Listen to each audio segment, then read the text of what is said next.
मिसले त मुर्गा बनाइहाल्नु भयो अरे मेरो बच्चालाई। अहिलेसम्म मेरो श्रीमतीजीले मुर्गा बनाएको छैन, बच्चा बनाएको छ। तपाईँ मुर्गा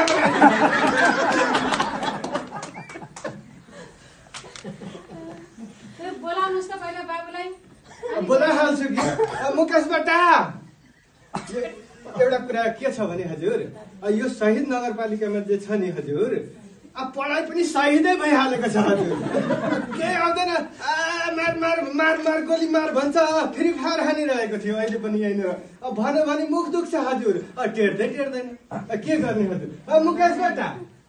मुकेशबाट कहाँ छ अब कता गेले मुकेशबाट? कतै देखिन्न, तपाईको घरमै छोरा छैन, तपाईलाई नै थाहा छैन। अहिलेसम्म यही फ्री फायर हानिरहेको थियो हजुर। अब फ्री फायर हान्दा पनि फेरि नै छोड्नुहुन्छ। कहाँ टेर्छ हजुर, दुःखको कुरा यही छ। श्रीमतीजी बितेको 10 वर्ष भइहाल्यो। अब मसँग टेर्दै टेर्दैन, के गर्नु? नमस्कार।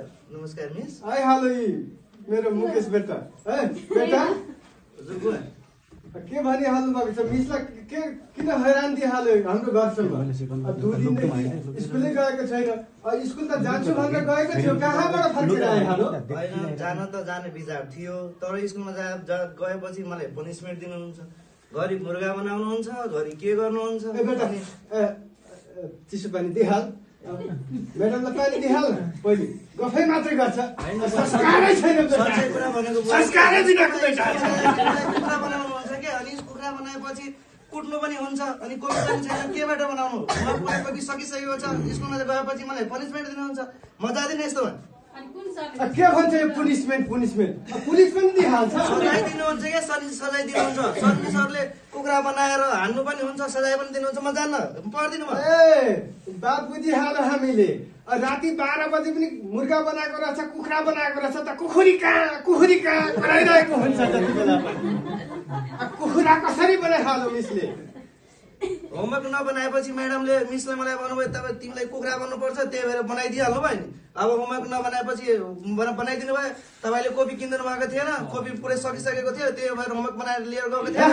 अनि त्यो कसरी किनेको छैन? 1 दर्जन कपी किनेर सकिहालेको थियो नि त, सबै सकिहालेको थियो। कसलाई दिएर सकिहाल्यो? कहाँलाई दिइहाल्यो? लेखेर सकिहाल्यो नि म्याडमले, त्यही भएर कपी मात्रै देख्छु, अरू कपी कता लगिहाल्यो त? अब थियो नि, कता न कता गइहाल्यो नि। अब कपी थिएन, त्यही भएर लेटा बेटा छ हाम्रो। मैडम के अब कथी करे छी? मैडम के कुछ करे दे? नहीं कुछ नहीं कुछ करे, खाली जाइ छ त स्कुल में, खाली पनिशमेन्ट दे, सजाय दे, बस हो गयो। नहीं करे छी। मैडम एउटा कुरो भनिहाल्यो त, यो बच्चा कतिको अनुशासन छ हाम्रो बच्चामा?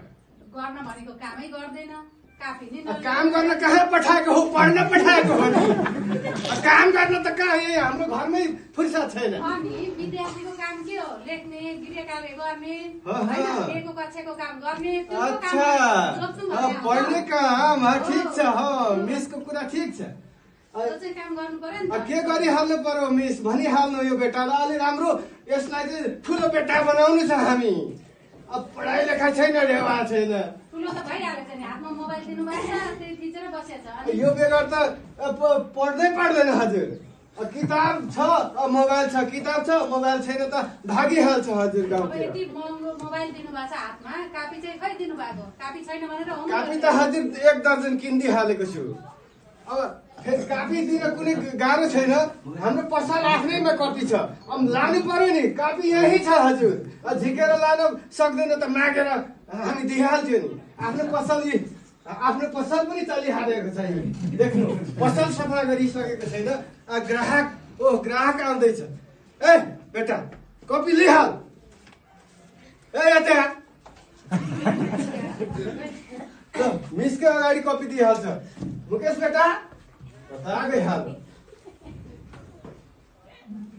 होमवर्क गर्नुपर्छ भनेर भागिहाल्यो। अब मलाई त टेर्दैन। ल म्याडमले कसरी हुन्छ टेर्ने बनाइहाल्नु पर्यो। अब मुर्गा चाहिँ नबनाउनु पर्ने हो। हुन्छ, हामीले मुर्गा चाहिँ बनाउँदैनौँ, तर तपाईँले अब उहाँ गएर स्कुलमा गएर गर्ने कामहरू त गर्नु पर्यो नि त। खै त त्यो छोरो भागिसक्यो।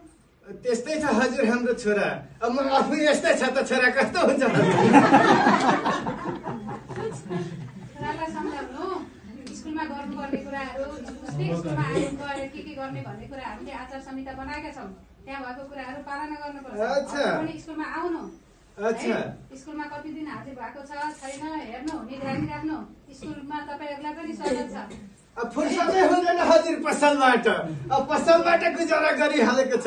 पसलमा नबसेर उता गएर पसलमा ग्राहकलाई कसले सामान दिइहाल्छ हजुर?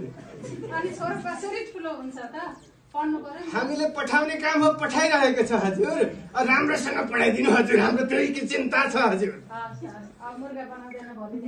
अच्छा हजुर, काफी दिइहाल्छ हजुर। राम्रोसँग हेरिदिनु हजुर। हजुर हजुर, नास्ता उस्ता केही लिनुहुन्छ? ल हस् त हजुर, हस् हस्, धन्यवाद हजुर।